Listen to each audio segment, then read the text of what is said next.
Good morning, friends. Hope that this finds you well. Today is the 19th day of the Omer, which is 2 weeks and 5 days. And today's midah in the 48 ways of acquiring wisdom is the character trait of being erech apayim. It's one of the 13 characteristics of God in terms of the midas harachmim. It's being slow to anger, erech apayim. And it's described in the commentaries as having savlanut, being patient, being steady, not being agitated too quickly. And it takes a long time to work on this midah because we all have sensitivities, we all have things that bother us and kind of throw us off of our game. And so the simple interpretation is that one of the ways in which we're meant to acquire the Torah is this characteristic that God has, which the more patient we are, the more compassionate and forgiving and slow to anger, the more aligned we are with God. And as a result, we're naturally more connected to the Torah, and then we can become a receptacle to receive the Torah by Matan Torah. And of course, a parallel theme for all of these is our ability to be in better relationship with other people. And we all know people that have short fuses. And those people are often harder to be in relationship with because a person always feels like they're walking on eggshells, and you never know when the person's gonna, kind of pop off, and it becomes not user-friendly to be in relationship. So when we think about our relationship with God, with the Torah, with each other, the working mechanisms of being a healthy, happy human are shared in all three of those. What I would like to try to focus on a little bit today is actually an internal sensation of having patience with ourselves. In that when a person starts something new, for example, learning how to learn Gemara or Mishnah, and it doesn't go so well, a person can get frustrated because, look, I'm a bright human, I can do other things really well, this isn't coming easy to me, it must be that it's not for me. And a person leaves it, that they don't invest. Most things that have value take effort. They take a lot of effort, take a lot of sacrifice, take a lot of time.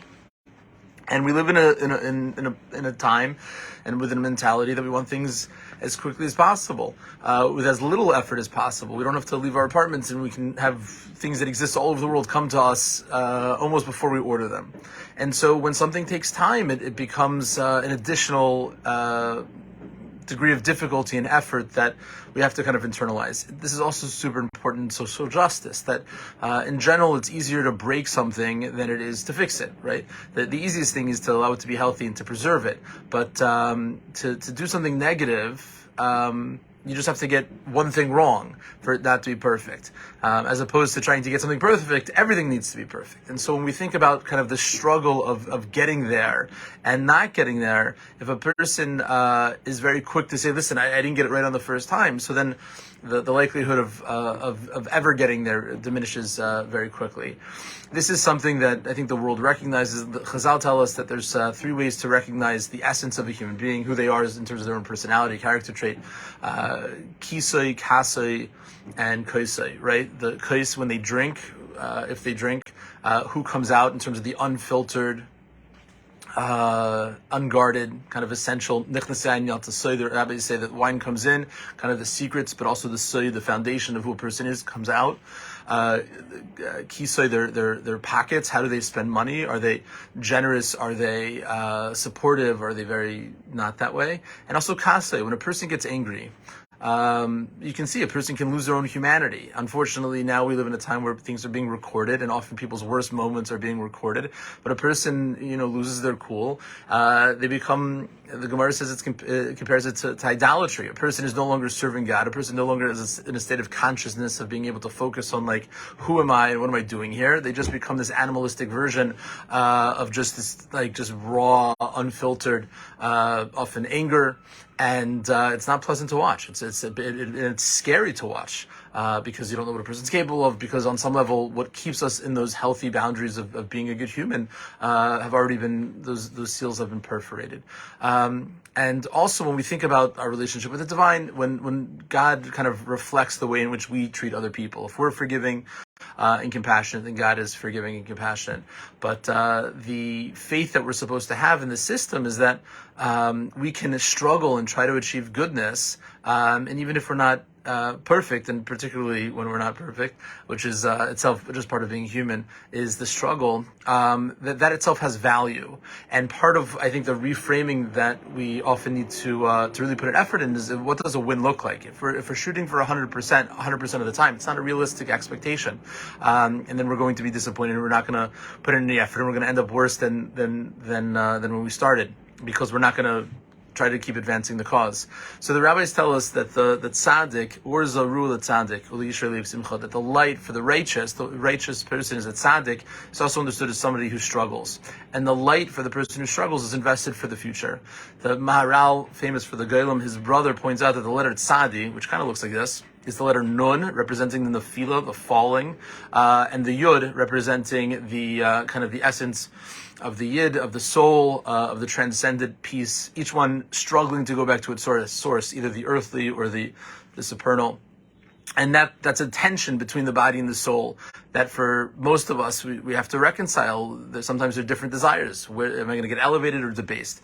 So the tzaddik is in that tension, that struggle. They're fighting, they're waging the internal battle of, do I want to be the best version of myself in this moment, or do I want to not do that? So it's very hard to feel the joy in that moment. It's planted for the future. It's invested in the future. But the prophet tells us, tzaddik b'manasa yichya, that the righteous live with faith. That's a simple interpretation. But the Nesiv Shalom, the Slanim Rebbe, understands it to mean that we who are struggling, as it says that tzaddik falls 7 times and then gets up, that even though a person is struggling, and I tried this yesterday, it didn't go, and I tried this the day before and it didn't go so well, and the day before, right, a person tries for a week, why would you try for the 8th day? So the rabbis tell us it's much easier to fail a test than it is to pass a test. And if a person gets so frustrated with themselves, like, I don't understand, why is this so hard for me? It's not worth it, I just can't do it, and they give up, so then there's no more struggle, but they're on the simplicity before the complexity, and there's a simplicity on the other side of the complexity, that once a person struggles and they work through it and they fall and they have the faith that they can be called a righteous person even though they're falling 7 times for every time that they're successful, which is how the Nesiv Shalom understands it, that the tzaddik b'manasa yichya, the righteous who are struggling, live with the faith that they can still be called righteous even though they're only getting it right 1 out of 8 times, because if after 7 times you haven't given up and you're throwing yourself back into the fight, that itself is a declaration of intentionality, which is why the next midah, Leiv Tov, we're going to see tomorrow, God willing, speaks about intention and a good heart.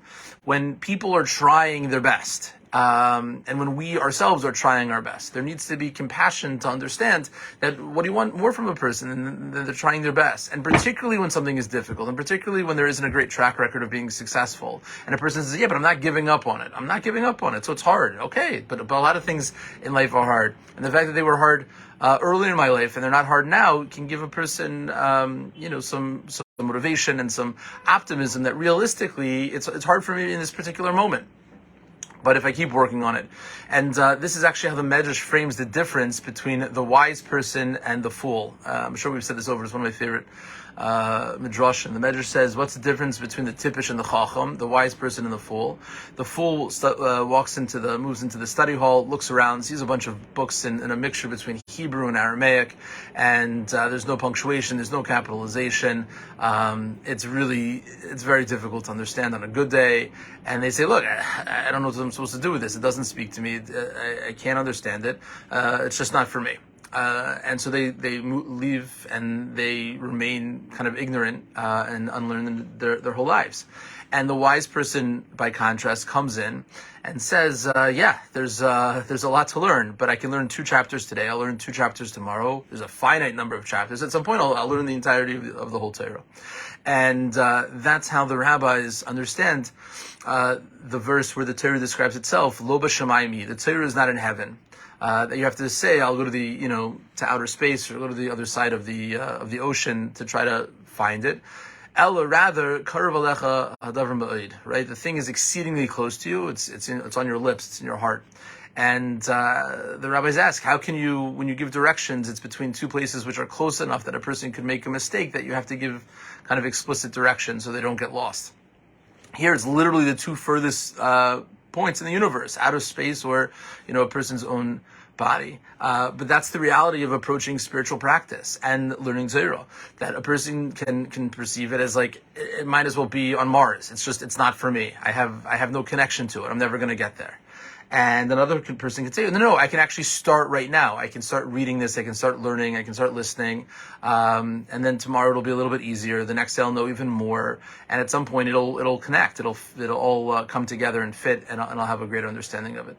So part of what I think this aspect of the Mishnah is asking us to do is to be compassionate and patient with ourselves. That we can't give up on the fight, because if we give up on the fight, then we've surrendered, and we've said that it's not worth fighting for.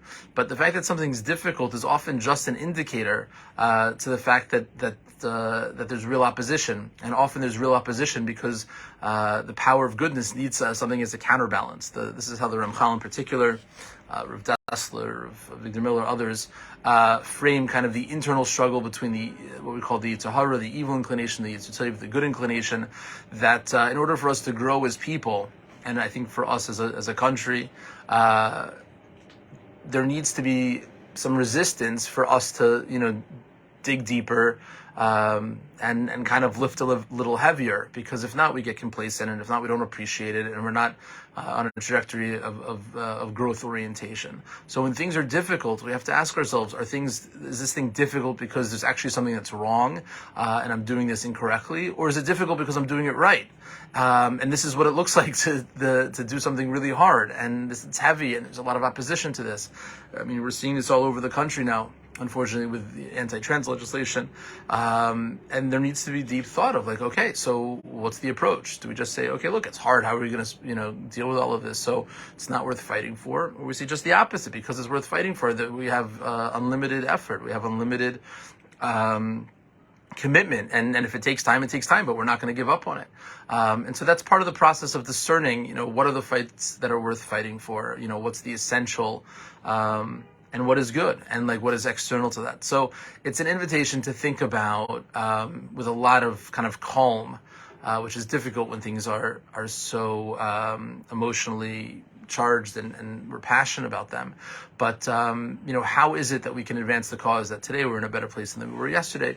And one of the ways that the rabbis kind of frame this is both in terms of the short-term goals and the long-term goals, that the wise person comes into the study hall and recognizes, today I have 2 chapters to learn, and then over time, right, we'll get to all of the chapters. So that's true in most aspects of our lives. There's short-term and long-term goals. What am I supposed to do today, and how does that advance the cause to get me closer to this goal that I have for 6 months or 6 years, whatever?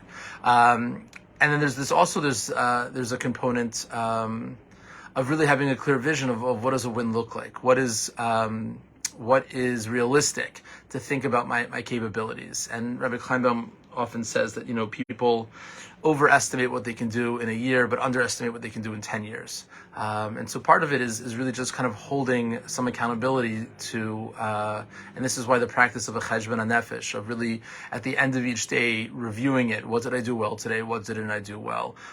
Because if we start every morning the way tradition asks us to, is with gratitude of Meida Ani, that God, I am thankful for another day. What that means is I have another opportunity to get it more right, to advance the cause for goodness, and to try to perfect and evolve. And so we're all the oldest we've ever been. And so a person can say, listen, I'm today years old, and I haven't done this, properly yet, or I've never been able to be successful in this. Just means it's another opportunity. And today we're in the best place that we've ever been in our own lives to break the cycle, because we have more data than we've ever had. We're as mature as we've ever been. We have more life experience than we've ever had. And so part of this erech hapayim of being slow to kind of give up or to get frustrated is also a recognition that there's no reason why today can't be different than yesterday. We just have to recognize it as a new goal, prioritize it, learn from all of the negative data and the mistakes and the shortcomings of the past, and commit to today's going to be a different day. Hope that everybody has a wonderful day, and looking forward to continuing, God willing, tomorrow. Kol tov.